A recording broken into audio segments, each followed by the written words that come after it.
If you have an interest in horses and love learning more about horses, the horse industry, teaching, or even managing your own horse business, then you're in the right place. We would love you to join us on our mission, which is to improve the lives of horses around the world through the education of riders, handlers, and trainers. So get comfortable, listen in, and enjoy. This is another of our popular Listener's Choice interviews, which we're playing over the weekend. We've chosen the most popular interviews for you to select the Listener's Choice winner. If you're not sure how the Listener's Choice competition works, have a look at horsechats.com/choice for the rules and the leaderboard. Today's guest is Robert Moffatt. Robert's a show jumping specialist, trainer and coach. He loves to bring on young horses and take them to a top level, and he's competed at Grand Prix and World Cup level. How are you, Robert? I'm well, thanks, Glenys. Yourself? Yeah, I'm looking forward to talking to you. Now, Robert, your favourite quote, you said you've got a couple. What quotes have you got for us?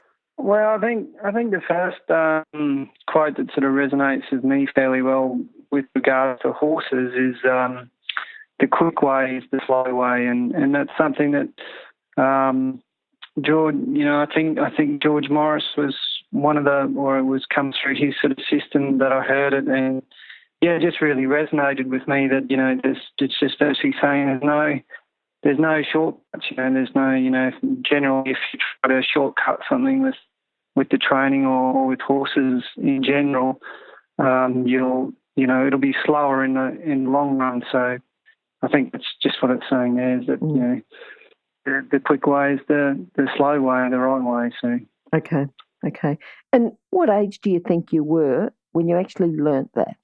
Because sometimes it takes a bit of maturity and a bit of riding experience to work that one out.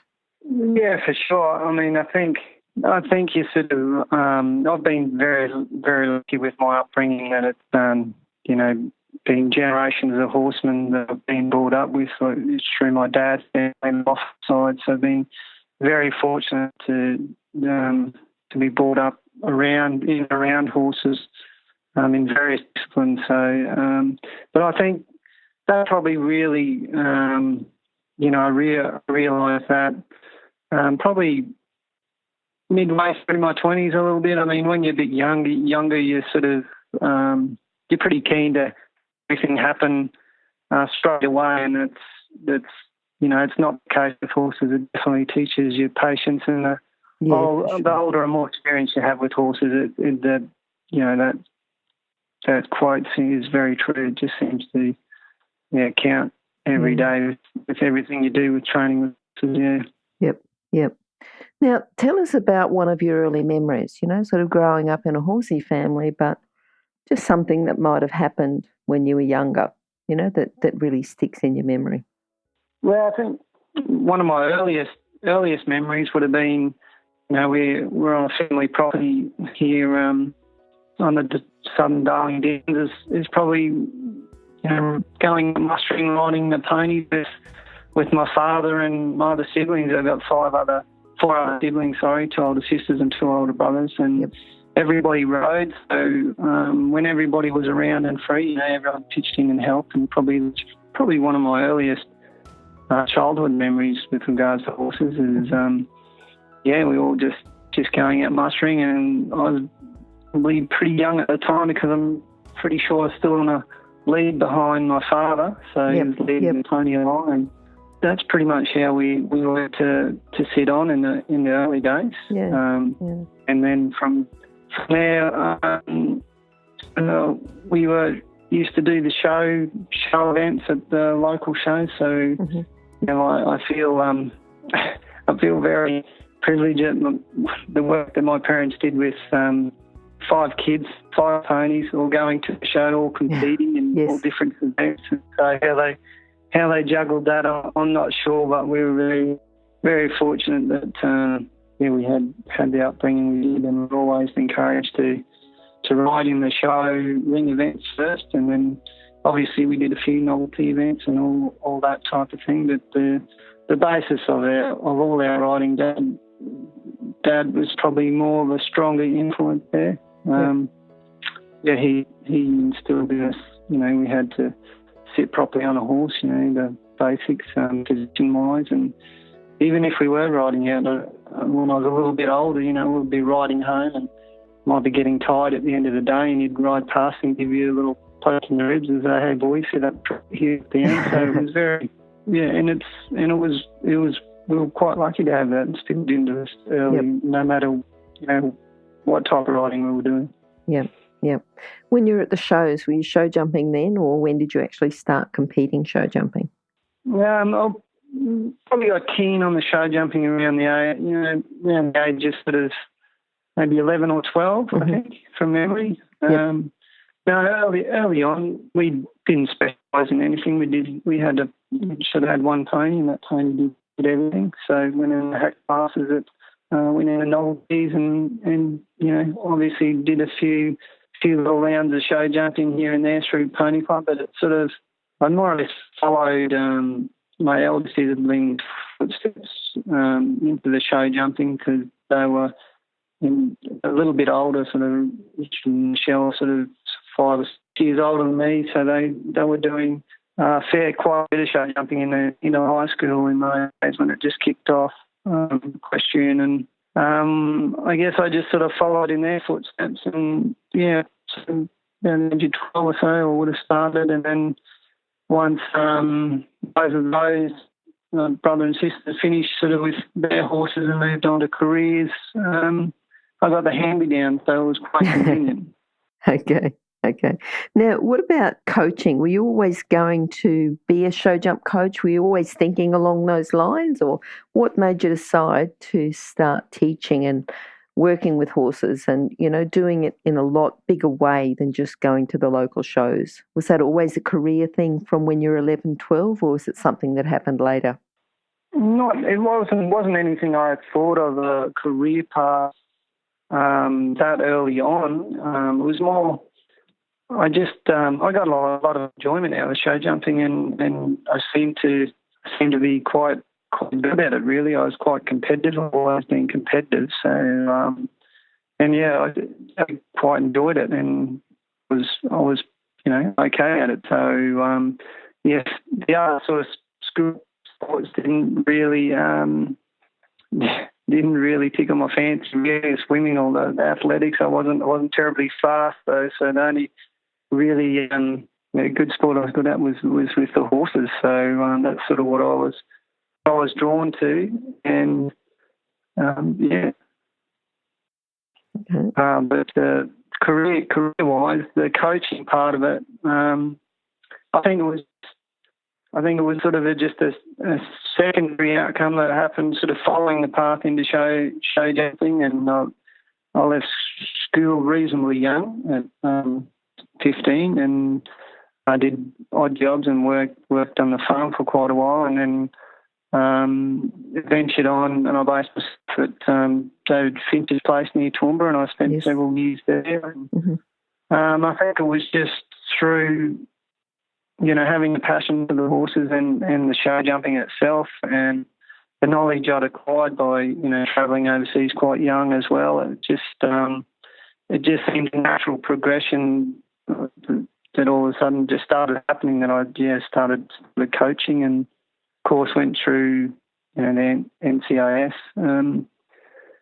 scheme and things, got a qualification, and it just seemed a natural progression that happened with the training and gathering knowledge. That as you learn, there was others that wanted to learn off what you'd learn in your experience. So it was just a natural progression. I think it wasn't something I'd locked in and planned to do, so to speak. Mm-hmm. Mm-hmm.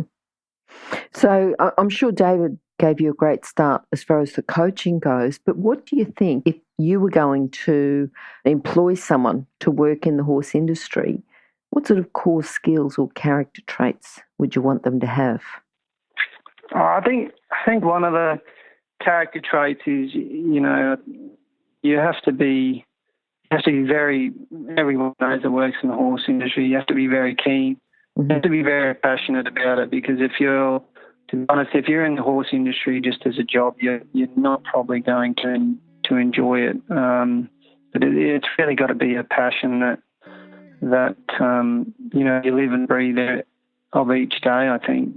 And I think one of the things is you've got to be very open-minded to what you can learn off different people. I think you can, I used to do track work as well as whilst I was based near Moffatt there, David, as well. And you used to learn different, skills off the people of the racetrack as well, the racehorse trainers. It's not just, even though you're specialising in one area, the horse industry, you can learn anybody in any discipline that you can relate back to your own training and mindset and to what you're doing with your own horses. So I think you have to be really open-minded and willing to give anything a go. And sometimes the lessons you learn are not, a little bit different to what you think, as in, you're not learning a lesson off someone that says, well, this is how you should do something, and sometimes it doesn't quite work out, and you may second guess that sort of analogy that you learnt, and then it may work or it may not, or it may come into play later on down the track. It's a funny thing, education. It never stops. So sometimes it comes in and out of your life in different ways. So. Mm-hmm. Mm-hmm.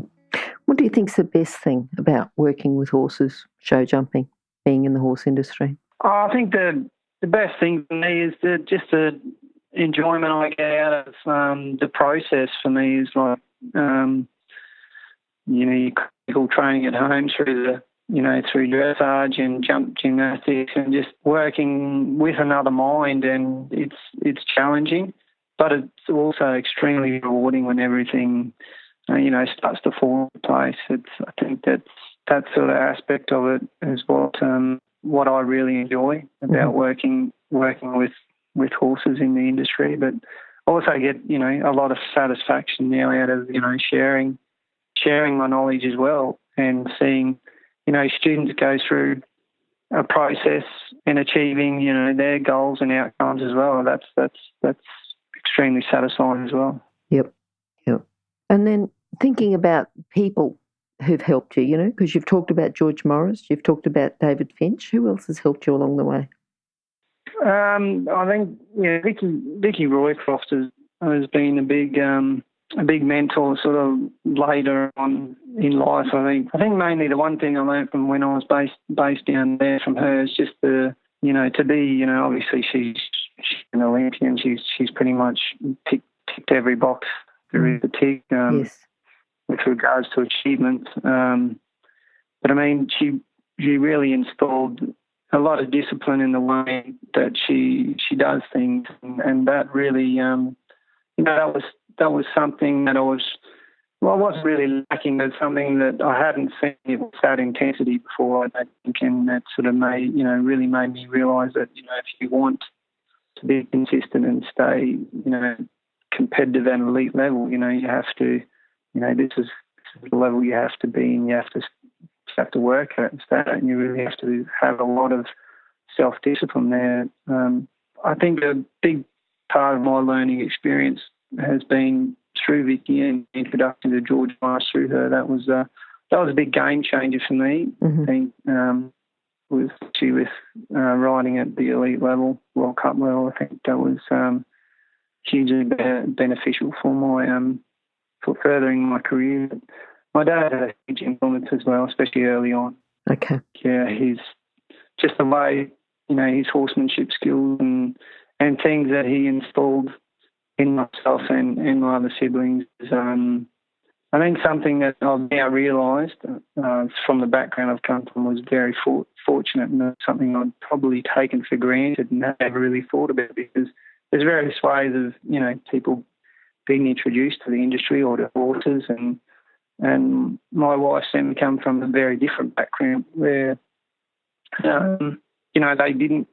were in the urban area on the Central Coast down New South Wales, and, they didn't have space for horses, and they went to riding schools, and, they got involved in horses that way. So it was learning different experience, how people get into the horse industry is it can be very different for a lot of people, but I'm very fortunate and realise now that it was a very gifted upbringing in that way.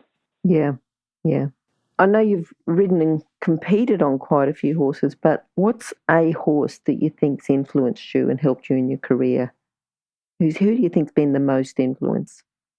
Well, I'd say probably I had a horse that Jeanette Allen Williams sent down to me. They bred a lot of horses there up there in central Queensland. It's Richie, and he's quite a difficult sort of a horse, and I was short of a horse at the time, and he'd been the young horse stuff, and he'd sort of jumped up to sort of 120 level, but he had a few issues, so he was spelled at paddock, and they sent him down to me, and he was probably one of the most influential horses. And I'm glad I was at the age where I got him, because you had to be quite young and keen to ride him, because he could buck, he could do anything. He was quite a challenge, but he taught me a lot in the fact that taught me a lot of tact with horses, and it was the horse that didn't like to go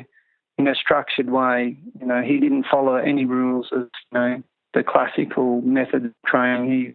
He wasn't interested in that, and so it was a little challenge at first to get him going, but we found ways around it, and I pretty much just let him think that he was doing what he wanted to do whilst I was getting a result, which is the best way that I could explain it, really. But he taught me a lot. He was a very scopy horse. He didn't have a lot of technique in jumping, but he was extremely scopy, and he was reasonably careful, and I finished up jumping and winning many Grand Prix with him, and won my first World Cup at Brisbane Royal with him.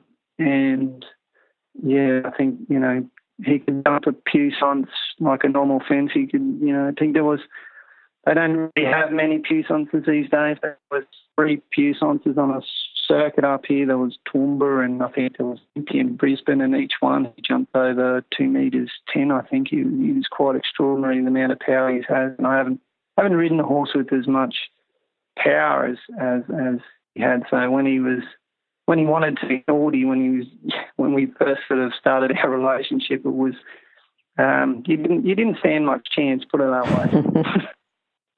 he would unload you quite easily if he wished. But we sorted out those issues relatively early on, but I think the main thing he taught me is why the classical scale is so important, and that's something that I try to install in all my young horses when I start them off. Is just the basics is why it's so important, because he was sort of very difficult to train the basics too. And even though we had a lot of success, and there was, when you would come to a very technical course and where rideability and you had to fall back on that classical training, it was quite difficult with him. And I think that's most likely the main thing, the lesson he taught me. But he gave me amazing opportunities, as a young teen to start jumping in bigger level and bigger classes, and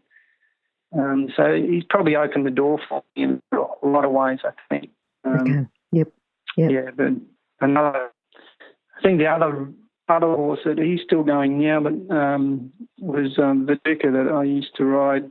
Now a young rider down in Sydney rides him. He was another horse, I think, but he was terrific. He's quite the opposite. He was techniquey and scopy, and he loved training. And he's just always a pleasure to please. So, but I think I was quite proud of that horse, because I sort of broke him in as a young horse. Started him under saddle, and we took him all the way through to World Cup level, and gaining a CAC qualification for the World Equestrian Games, and I think that was Australian Championships in 2015 or something. I think. Mm-hmm. Yeah. Mm-hmm. So that's probably being the main influential jumping horses, I'd say for sure. What do you think your proudest moment's been? Probably, well, one of them was the one I just mentioned there with Viduka. I think, we were starting a horse from the very beginning and having it all the way through and to jump it, and I think he was only an 8-year-old then, the Australian Championships, when we achieved that was, even though he won probably more classes than Richie did, but that moment, just getting those, the qualification and the size and the scope of the course on that day, and it was quite difficult. It was, in the way he descended to jump it effortlessly was a huge achievement. But I'd say, that's probably one that I look back at as probably one of my proudest moments in the sport. Yep. I'd say, yeah. Okay. Now, thinking about where you are now, you're riding, competing, coaching, bringing on young horses. What do you think's your biggest challenge bringing you up to where you are now? Oh, I'd have to say my biggest challenge was, I think, the end of 2013. Mm-hmm. I think it was 2014. I had an accident off a horse, an unfortunate accident where the horse went down, and I had a severe injury to my lower part of my leg, my foot, and my ankle was pretty much demolished, was pretty much crushed. So that was probably my biggest challenge. It took me a long time to get over, and at one stage there, I ended up with this severe infection. At one stage, there was thought that, they may have to, they operated on it so many times in a short space of time that there was, I thought that I may even lose it. So that was a real awakening. That was a challenge, because to be honest with you, I didn't know at that time whether I would actually ride again or not. It was, that was probably the most challenging part about, my career so far, was probably that injury, that not knowing when I was going to ride again. Mm-hmm. Eventually I did. And it was mainly, I think at some point in my recovery, I was just like, I sort of just told myself that, what, I'm just going to ride. It doesn't matter. I'm going to ride. So I just focused, all my energy into that, and things progressively got better. But that was probably the biggest challenge, because my riding changed a bit, because I was off the horse I didn't walk for nearly 6 months, so I was off the horse for quite a bit longer.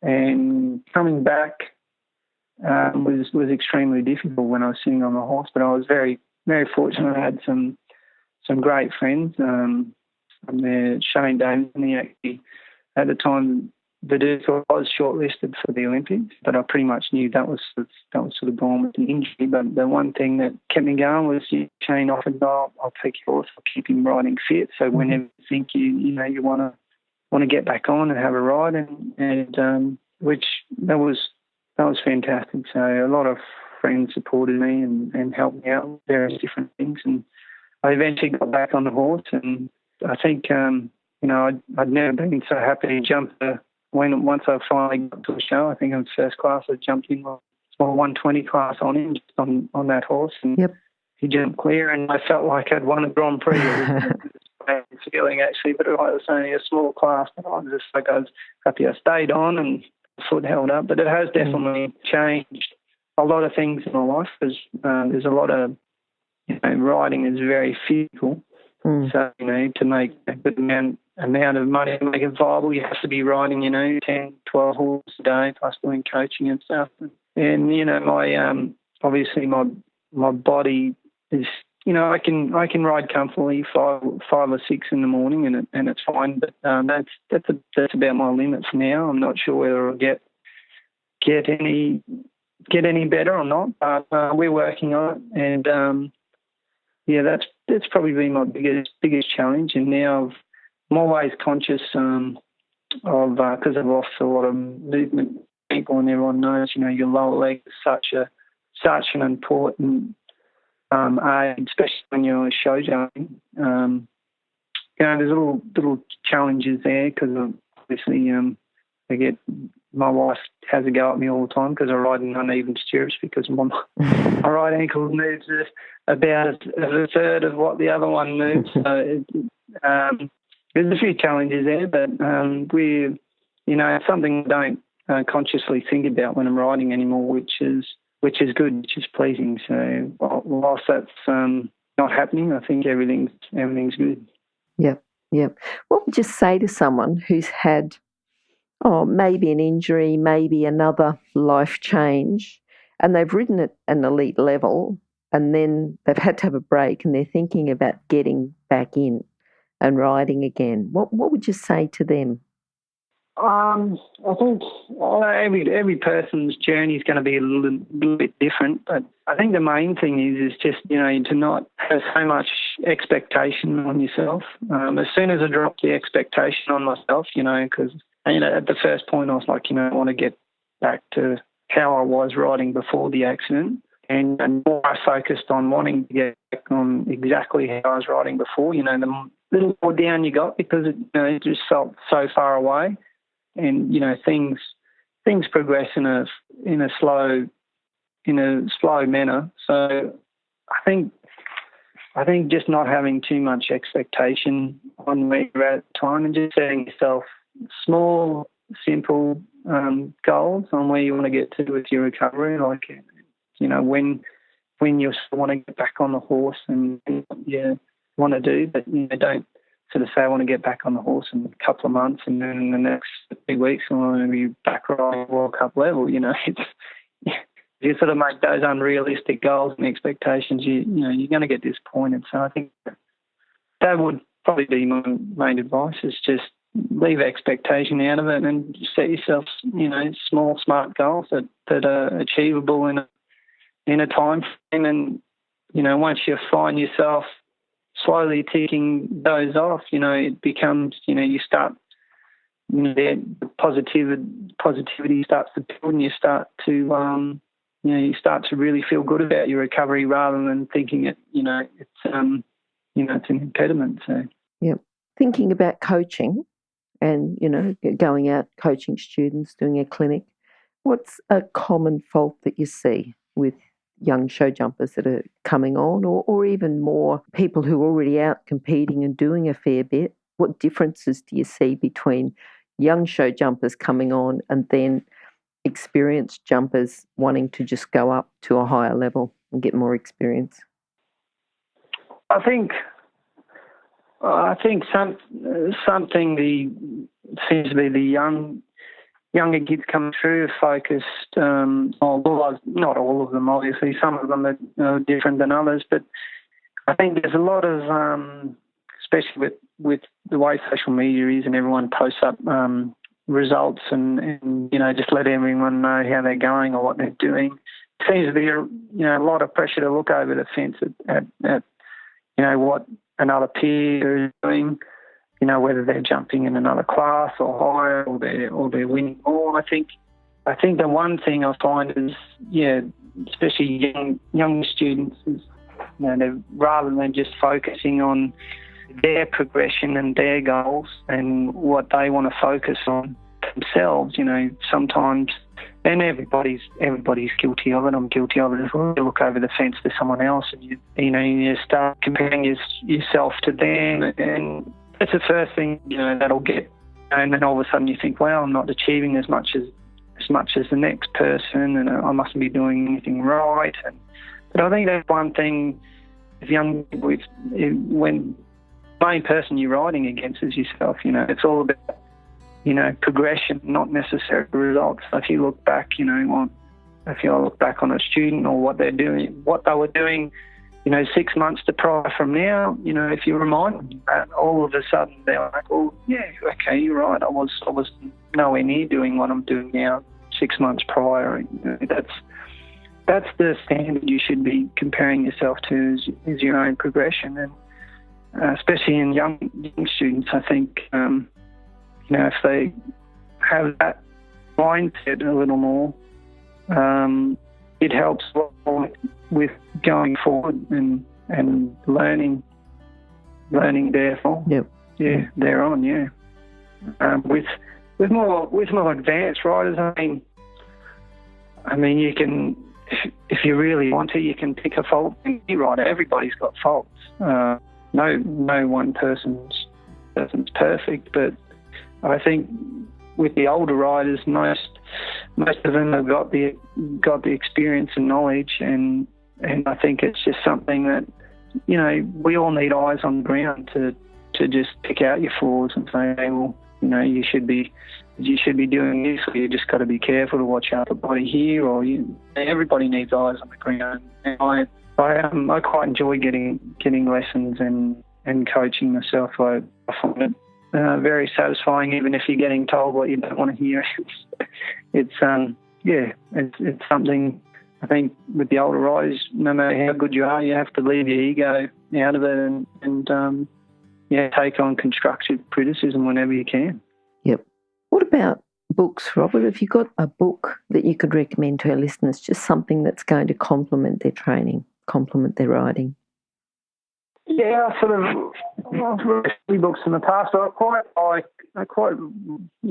reading articles, and but one of George Morris' books, I think it's called Because Every Round Counts. I think it's like a 50 best articles from the Chronicle of the Horse American magazine, I think.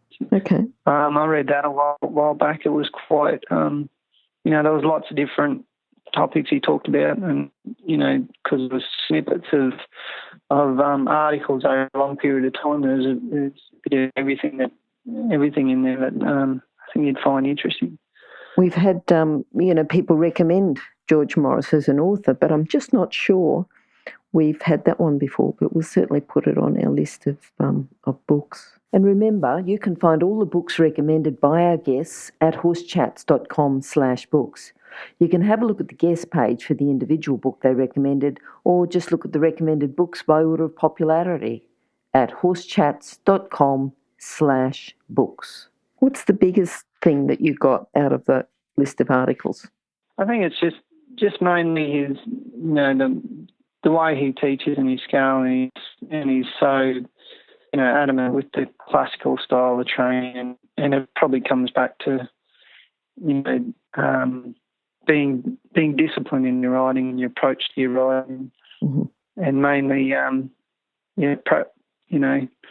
the practice makes perfect is, or perfect practice. Yep. Makes perfect. Yep. It's really what it's about. It's not easy. You have to work at it every day. So, and it's an ongoing progression. I think that's the main thing that resonates with me. Thinking of ongoing progression, what are you looking forward to now? I'm really looking forward to and excited about a young stallion of mine, as Sierra Brisbane. He's quite excited about him. He's 6-year-old, and he's just sort of stepping up to doing some 120 track now. And I've bought him as a 2-year-old off Kerry Parker, and you started him under saddle myself, and he's probably the next horse that will hopefully be jumping in the Grand Prix in the not too distant future. He's probably the most exciting one in the stable, but at the moment, probably the most exciting thing for me, separate from horses, is going to be in July. Actually, Sammy and I are expecting baby boy. So, congratulations! Probably the most. Thank you. That's probably the most exciting thing I'm looking forward to in the not too distant future. That's good. Okay, and now just in a couple of sentences, can you sum up your philosophy with horses, with training, jumping? Well, I think, I'm not sure whether it's a philosophy, but I think it's always, you've got to wait for the horse. I think that's a big one. And you've got to think of the horse first. Every horse has a different way of developing in a different time frame in their development, as do riders as well. I think the main thing is to be very conscious about, your own horse's progression, mm-hmm. How it's progressing along the way, not comparing it to another 5 or 6-year-old or 7-year-old, or, you know, I think just concentrating on your own horse and where it's at, and just remembering, you know, Rome wasn't built in a day. It takes time, it takes years. So and consistency is a big thing too. You know, you have to be consistent. You have to have whatever system you're following with your coach or people who help you. You have to have consistency and a system to achieve, you know, outcomes, I believe. Okay, good. And lastly, Robert, how can people contact you? That's probably the easiest way at the moment is through Facebook, through Moffatt Equestrian. Mm-hmm. We have a page on Facebook there. That's probably the easiest way. Those details also will be on horsechats.com/Robert Moffatt, or go to horsechats.com and search for Robert. So we'll put your details in that link to your Facebook page as well, so if people want to contact you, they'll be able to. I've got to say thanks for your time today, Robert, and thanks for your openness about your injury and coming back. You know, I think that's something for people to look at, because I'm sure there's other people that are in a situation where they think, oh, you know, will I, won't I, what can I do, how can I be supported, or what's sort of the mindset. So I think you'll help people there. So we'd love to have you back some other time, Robert, and talk about some of those details in a little bit more depth. That would be brilliant. Not a problem. Thanks for the invitation. Good to talk to you. I'll talk to you again soon. Bye-bye. Okay, bye. Remember that our comments and instructions are general in nature and do not take into consideration your individual horses or your individual ability and circumstances. If you enjoyed this podcast, then please leave your comment below.